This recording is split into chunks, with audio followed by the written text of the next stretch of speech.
आज़ादी की 75वीं वर्षगांठ को देश आज़ादी का अमृत महोत्सव के रूप में मना रहा है और ऐसे में हम गर्व करते हैं उन उपलब्धियों पर जिन्होंने भारत को विश्व शक्ति के रूप में पहचान दी।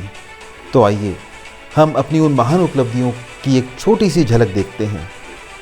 भारत ने आज़ादी के तुरंत बाद विश्व पर अपनी छाप छोड़नी शुरू कर दी थी।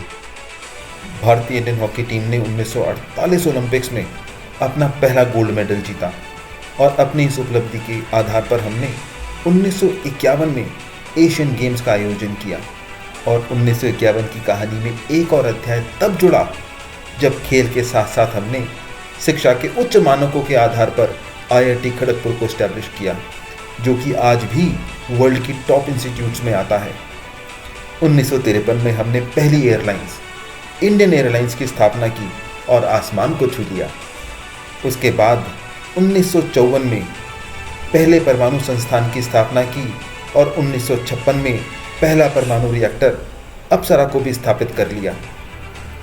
मूवीज में भी हम पीछे नहीं रहे। 1958 में पहली बार इंडियन मूवी मदर इंडिया को विश्व के प्रतिष्ठित ऑस्कर पुरस्कार से सम्मानित किया गया। 1960 में धावक मिल्खा सिंह ने रोम ओलंपिक में 400 मीटर की रेस को केवल 45.7 सेकंड में पूरा करके एक नया कीर्तिमान स्थापित किया। 1961 में जब पूरी दुनिया विश्व शक्ति बनने की होड़ में दो ध्रुवों में बट रही थी, तब इंडिया ने गुट निरपेक्ष राष्ट्रों को एक मंच पर लाकर विश्व शांति का उद्घोष किया। 1962 में पहले एशियन गेम्स में फुटबॉल में गोल्ड जीतकर इतिहास रच दिया। वहीं 1963 में जवाहरलाल नेहरू जी ने भाखड़ा नांगल डैम परियोजना की शुरुआत की और फिर 1965-66 में हरित क्रांति की शुरुआत हुई, जिसने भारत को अपने पैरों पर खड़ा कर दिया और भारत को फूड बास्केट का दर्जा मिला। वहीं 1964 में हिंदुस्तान एरोनॉटिक्स लिमिटेड HAL की स्थापना हुई, जिसने भारत को तेजस जैसे फाइटर जेट्स देकर देश की सुरक्षा को मजबूत किया। और फिर 1969 में ISRO Indian space research organisation की स्थापना हुई, जिसने आगे चलकर भारत को स्पेस टेक्नोलॉजी की रेस में भारत को बाकी देशों के मुकाबले बहुत आगे खड़ा कर दिया। 1970 में व्हाइट रेवोल्यूशन हुआ, जिससे हमारे देश में दूध की आपूर्ति पूरी हो गई।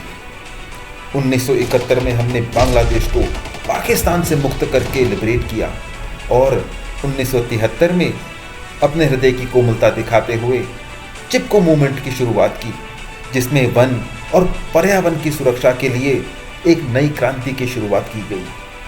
1975 में इंडिया का पहला इंडियन मेड सैटेलाइट लॉन्च किया गया, जिसका नाम इंडियन एस्ट्रोनॉमर आर्यभट्ट के नाम पर रखा गया। और वहीं सबका दिल जीतते हुए 1983 में इंडिया ने क्रिकेट वर्ल्ड कप भी जीत लिया।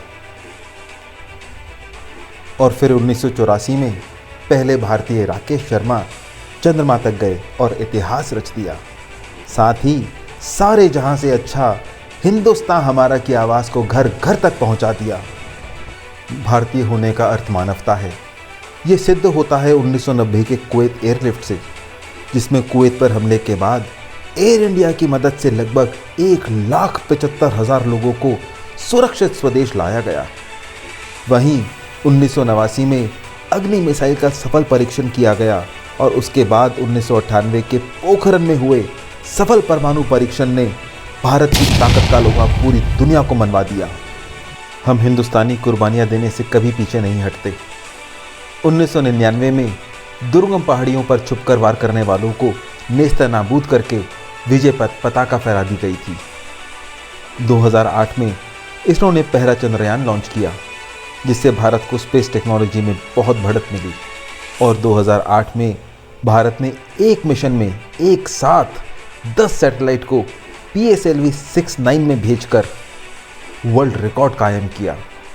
2009 में ब्रह्मोस मिसाइल बना दी गई और 2009 में पहली स्वदेशी न्यूक्लियर सबमरीन लॉन्च की गई, जिसका नाम INS अरिहंत रखा गया और जिसकी मिसाइल की मारक क्षमता 3,500 किलोमीटर की थी। इस मिसाइल ने दुश्मनों की नींदें उड़ा दी। 2013 में इसरो ने मार्स ऑर्बिटर मिशन लॉन्च किया। हम दुनिया के पहले देश बने जो पहले प्रयास में और अब तक के सबसे कम खर्च में मार्स तक पहुंच गए। 2014 तक भारत पोलियो मुक्त देश बन गया। 2015 में संचार क्रांति शुरू हुई, जिसने इंटरनेट को घर घर पहुंचा दिया, जिससे 2016 तक इंडिया फास्टेस्ट ग्रोइंग स्टार्टअप का गढ़ बन गया। और इंडिया ने दुनिया को बहुत से कामयाब CEO दिए, जैसे सत्य नडेला, सुंदर पिचाई, पराग अग्रवाल और भी बहुत।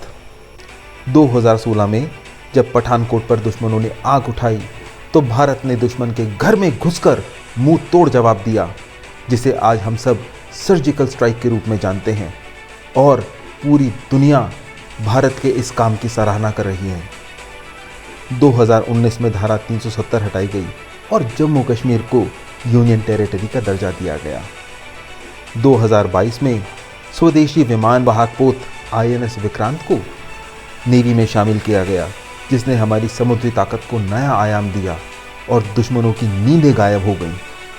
प्रगति के पथ पर बढ़ते हुए देश ने अपने सभी वर्गों को आगे बढ़ाने का संकल्प व्यक्त करते हुए एक ट्राइबल महिला द्रौपदी मुर्मू को देश का राष्ट्रपति नियुक्त किया और विश्व में एक अमिट छाप छोड़ दी। जिस कोरोना ने पूरी दुनिया को दहशत में डाल दिया था, उस पर भी भारत ने काबू किया और पूरे विश्व को अचंभित करते हुए 150 करोड़ टीकाकरण का माइलस्टोन अचीव कर लिया।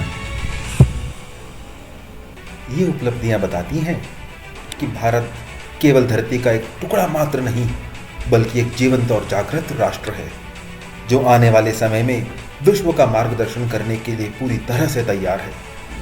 तो आइए हम सब भी मिलकर संकल्प लें और अपनी प्रतिभाओं को राष्ट्र निर्माण में लगाकर व्यक्ति निर्माण से राष्ट्र निर्माण की परिकल्पना को साकार करें। वंदे मातरम। राष्ट्रभक्ति को प्रणाम, भारतवर्ष को प्रणाम।